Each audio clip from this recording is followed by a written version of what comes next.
Pagi ini insya-Allah kita akan meneruskan ayat yang ke-3 dan ke-4 surah Al-Bayyinah. Namun sebelum itu izinkan saya untuk mengemukakan beberapa kesimpulan pengajaran daripada ayat yang pertama dan ayat yang kedua yang telah kita selesai melihat tafsiran yang dikemukakan oleh para ulama tafsir. Jadi ayat yang pertama iaitu ayat yang berbunyi a'udzubillahi minasyaitonir rajim lam yakunil ladina kafaru min ahlil kitab wal musyrikin munfakki hatta ta'tiyahumul bayyinah. Itu antara yang dapat kita simpulkan pengajaran yang pertama, orang ahlul kitab sama ada ia adalah Yahudi ataupun Nasrani, dan juga orang musyrikin penyembah patung dan berhala, kedua-duanya sama dalam perkara melakukan kekufuran. Kerana kedua-dua kumpulan ini mereka telah disebut oleh Allah sebagai alladzina kafaru, orang yang telah kufur kepada Allah Subhanahu wa taala. Okay. Pelajaran yang kedua, kesimpulan yang kedua, pengutusan Rasulullah sallallahu alaihi wasallam adalah satu kemestian untuk merubah keadaan ahli kitab dan orang-orang musyrik, yang mana kedua-dua mereka ini berada dalam kesesatan dan juga perpecahan. Mereka tidak mungkin dapat berubah tanpa pengutusan oleh Allah Subhanahu wa taala kepada mereka.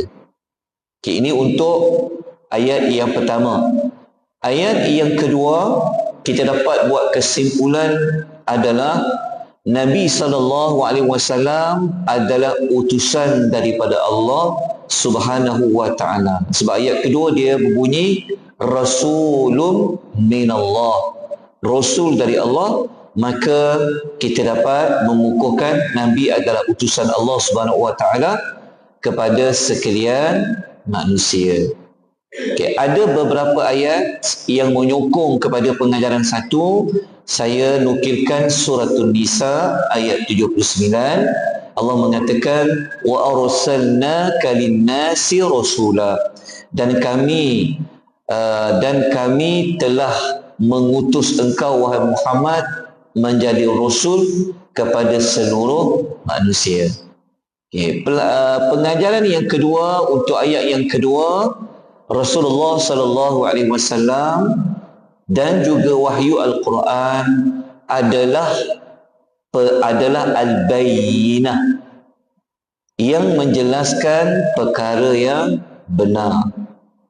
Pengajaran nombor 3, Al-Quran adalah sebuah kitab yang bersih daripada mengandungi kesyirikan dan juga kebatilan, serta merupakan kitab yang suci. Ini ayat yang berbunyi Rasulun minallah yaslu suhufan mutahharah.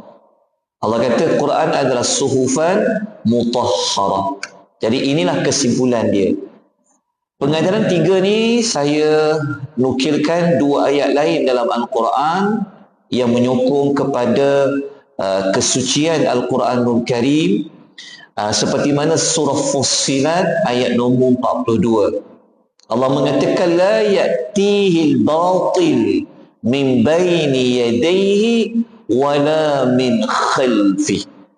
Allah kata sebuah kitab yang tak akan didatangi sebarang kepalsuan dari mana-mana arah dan seginya. Itulah tentang kesucian Al-Quranul Karim.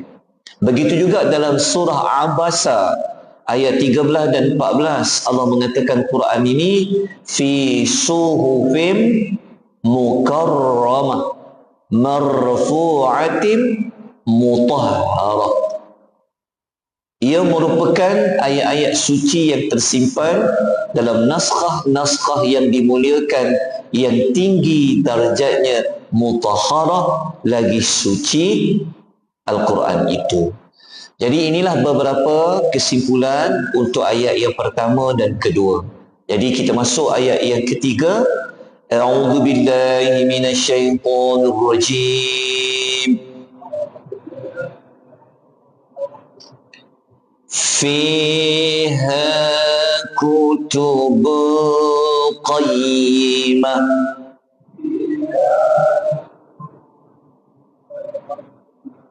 Okey, terjemahan ayat fiha yang terkandung dalamnya, di dalamnya kutubun qayyimah, mengandungi pelajaran dan hukum-hukum yang benar. Qayyimah adalah benar. Okey, untuk lebih terperinci, mari kita rujuk beberapa ulasan dalam kitab tafsir. Dalam tafsir Al-Munir, Dr. Wabah Az-Zuhaili rahimahullah menerangkan ayat yang ketiga tadi tu, ayat yang ketiga tadi maksudnya apa?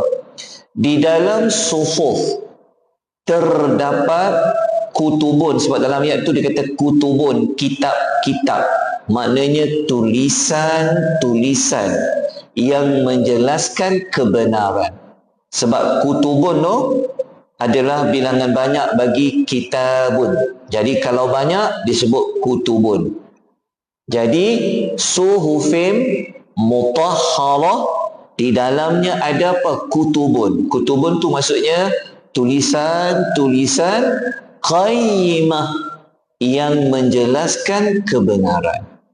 Maknanya kata Dr. Wahbah, digabung ayat 2 dengan ayat 3, maknanya Rasulullah sallallahu alaihi wasallam membacakan isi dari tulisan-tulisan yang ada di dalam Al-Quran tu. Okey. Dalam Sahih Al-Bukhari, Al-Imam Al-Bukhari dalam kitab hadis itu dia ada letak perbahasan tentang tafsir. Beliau mengatakan perkataan qayyimah maknanya adalah al-qaimah, iaitu yang tegak lurus. Apa maksud tegak lurus? Dalam tafsir Juz' Amma, saya nukilkan satu ulasan daripada Al-Barhum, Dr. Isra Al-Qardawi mengatakan qayyimah kat situ kenapa disebut tegak lurus? Kerana ia mengandungi kebenaran. Ataupun dia dipanggil qaimah, dipanggil lurus kerana ia berbicara dengan kebenaran, berbicara tentang perkara yang sahih, perkara yang benar. Sebab itu dipanggil dengan qaimah ataupun al-qaimah. Okey. Apa yang kita dapat simpulkan daripada ayat yang ketiga? Al-Quran tidak mengandungi sebarang kebengkokan, bahkan ia tetap lurus serta sempurna dari semua sudut. Okay. Kita kuatkan pengajaran ayat 3 tadi dengan diambil ayat pertama dan kedua suratul Kahfi.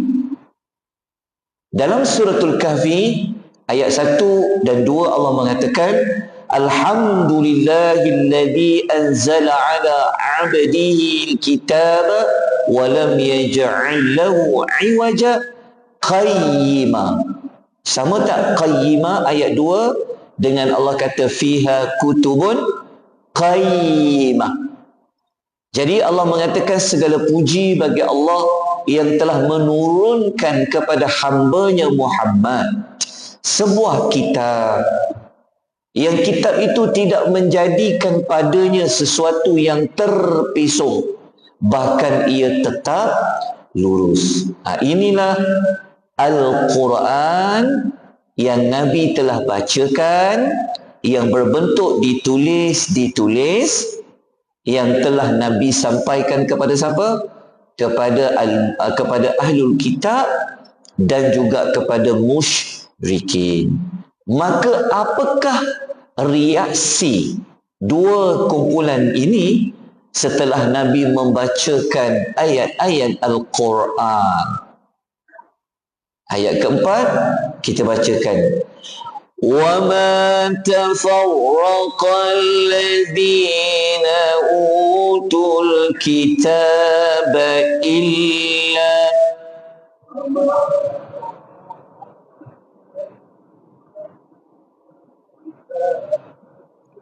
إِلَّا مِن بَعْدِ مَا جَاءَتْهُمُ الْبَيِّنَةُ.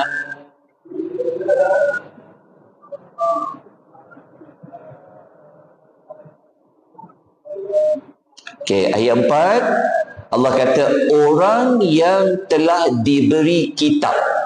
Siapa yang telah diberi kitab? Adalah ahlul kitab. Sebab tu dipanggil ahlul kitab kerana mereka telah utul kitab. Dia telah diberi kitab. Kitab apa? Taurat dan kitab Injil. Mereka ni tidak berpecah belah, melainkan setelah datang kepada mereka al-bayyinah. Kalau kita faham ayat ni, kita tengok ulasan Ibnu Katsir kata apa. Okay. Orang yang menerima kitab-kitab yang diturunkan kepada umat-umat sebelum kita, iaitu Yahudi Nasrani, di mana setelah Allah memberikan hujah dan bukti yang benar kepada mereka. Siapa bukti yang benar, hujah yang benar? Rasul dengan wahyu Quran. Mereka malah berpecah belah dan mereka berselisih mengenai apa yang Allah kehendaki dari kitab-kitab mereka. Satu lagi ulasan, kita rujuk dalam tafsir Al-Manhaji. Ahlul kitab berpecah belah dalam isu agama mereka bukan kerana mereka jahil, bukan kerana mereka keliru, tetapi mereka berpecah belah setelah datang kepada mereka ilmu pengetahuan dan bukti yang nyata. Maknanya Tuhan nak bagi tahu ahlul kitab ni sebelum Nabi sampai, mereka tunggu-tunggu. Mana Rasul akhir zaman ni? Kami nak ikut ajaran dia. Lepas Rasul tu datang, muncul depan mata, bacakan ayat-ayat Al-Quranul Karim yang telah kita sebut tadi tu. Ada yang beriman, ada yang tak beriman. Tu dipanggil mereka telah berpecah belah.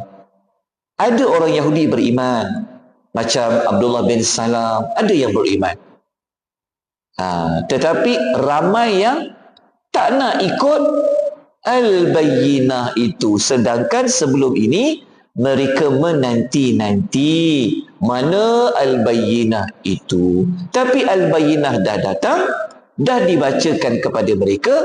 Sama maklumat tu dalam kitab-kitab mereka, mereka menolaknya. Baik, dalam ayat ni sikit lagi, lepas tu kita berhenti dah. Kenapa Allah tak sebut al-musyrikin? Sedangkan ayat pertama Allah sebut min ahlil kitab wal musyrikin. Tapi ayat 4 ni hanya sebut utul kitabah, orang yang diberi kitab. Kenapa agak-agaknya dalam tafsir Al-Misbah dinukilkan ayat di atas hanya menyebut ahlul kitab, Allah tak sebut al-musyrikin, kerana Allah nak memaparkan sikap ahlul kitab yang lebih buruk daripada orang musyrikin. Sebab apa? Sebab ahlul kitab mereka dah tahu perkara yang benar tentang Al-Bayyinah tu, kerana dalam kitab-kitab mereka sudah ada maklumat tentang Rasul yang membawa Al-Bayyinah. Tapi kenapa mereka tak nak terima? Kerana kedengkian yang ada pada mereka, kerana Rasul itu bukan daripada golongan mereka. Jadi kesimpulan ayat yang keempat untuk penamat pengisian kita pada pagi ini adalah hujah dan bukti iaitu al-bayyinah tentang kebenaran Islam telah pun sampai kepada ahlul kitab. Maknanya mereka jumpa Nabi itu depan mata mereka dan Nabi telah bacakan apa? Kebenaran agama yang benar. Jadi daripada pengajaran ini kita nukilkan satu lagi ayat yang Allah Ta'ala berpesan kepada kita semua, jangan jadi macam ahlul kitab. Allah mengatakan dalam ayat 106 surah Al-Imran, wala takunu kalladzina tafarraqu wa ikhtalafu min ba'di ma ja'ahumul bayyinat. Jangan kalian semua jadi seperti orang yang telah bercerai-berai dan berselisihan dalam bab agama mereka setelah datang kepada mereka al-bayyinat, wahyu-wahyu yang dibawa oleh para rasul. InsyaAllah kita akan sambung nanti pada ayat yang kelima dan seterusnya, apa yang nak diberikan gelaran kepada ahlul kitab ini setelah mereka dapat al-bayyinah. Kita bincang minggu depan insya-Allah. Moga-moga ada manfaat, semoga bertambah kefahaman, semoga kita semua termasuk di dalam kumpulan yang beriman dengan al-bayyinah. Aqulu qouli hadza wa astaghfirullahal azim wa billahi taufiq hidayah. Wassalamu alaikum warahmatullahi wabarakatuh. Subhanakallahumma wa bihamdika asyhadu an la ilaha illa anta astaghfiruka wa atubu ilaik. Wal 'asr innal insana lafi khusr illa alladziina aamanu wa 'amilus shalihaat wa tawassaw bil haqq wa tawassaw bis sabr.